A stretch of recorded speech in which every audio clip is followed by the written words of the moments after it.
Taarifa iliyopo ni kwamba tarehe 27 mwezi wa pili mwaka huu huyu mwanafunzi alitoa taarifa kwa muuguzi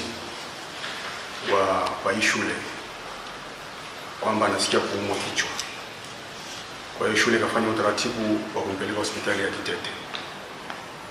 Alipofika pale hospitali ya Kitete walimpokea kama ulivyo utaratibu, na akawa ameenda kwa daktari kwa ajili ya vipimo. Daktari akamuuliza na shida gani, akaeleza kwamba anaumwa kichwa pamoja na miguu. Daktari akamwandikia vipimo vya x-ray na vipimo vingine kulingana na taarifa hii. Na wakati anasubiria huduma za maabara, akawa sasa anaenda chooni mara kwa mara inavyoeleza.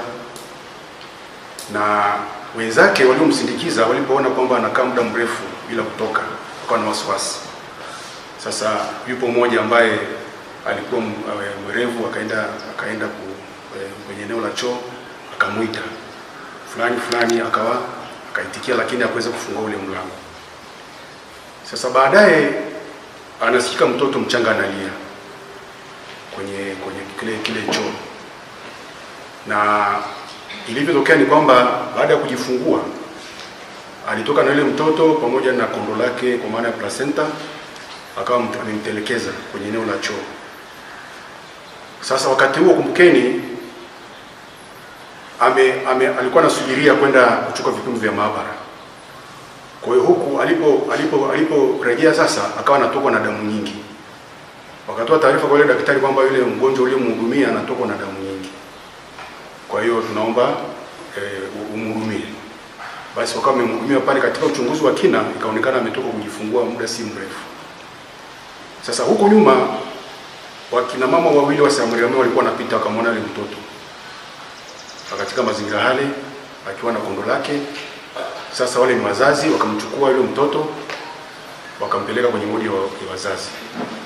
Tunashukuru kwenye wodi ya wazazi, taarifa inavyoonyesha ni kwamba walimpokea kwa haraka. Wale waguzi waliokuwa pale walimpokea kwa haraka, wakamtenganisha na kondo la uzazi na kufanya haraka kwa ajili ya kumhudumia. Hatimaye yule mtoto akaweza kusurvive. Na baada ya uchunguzi basi yule binti kaonekana ndiye ametoka kumzaa huyu mtoto. Mtoto amekaa hapa na mimba. Tangu mimba ina mwezi mpaka mimba ina miezi 9. Hakuna aliyewahi kujua.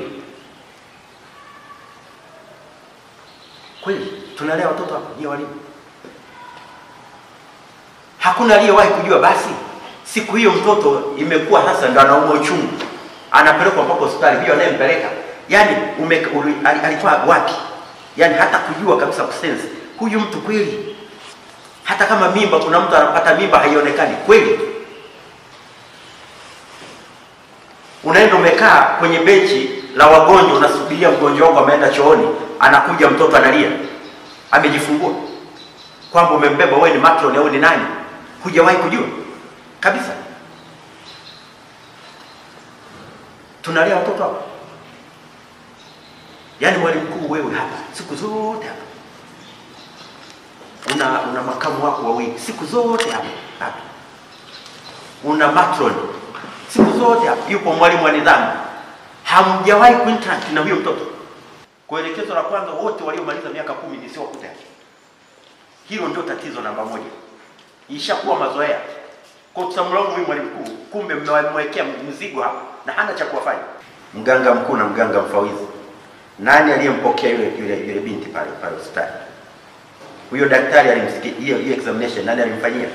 Nini huwa kwa utaratibu wa kidaktari nini kinaanza? Kwa sababu nini? Wewe jinsi wazazi wakina mama kwamba mtu ana mimba ya miezi 9, sio mimba iliyoharibika ya miezi 2 mitatu. Yaani siku hiyo ndani ya dakika 2-3 anaenda kujifungua. Daktari utakaa naye au nesi, utamshika ukampima na pressure, usijue kwamba huyu mtu ana shida gani. Lakini ameandikiwa vipimo, aende maabara sijui kucheki kitu gani, sijui nini, akaenda kujifungua chooni. Yaani isifikie hapo. Lazima tutoe mafunzo ili watu wajifunze. Ukifanya kazi, umekabidhiwa kazi ya serikali, ufanye kazi hiyo. Kuna watu huko mtaani wana taaluma hiyo na hawana kazi ya kufanya.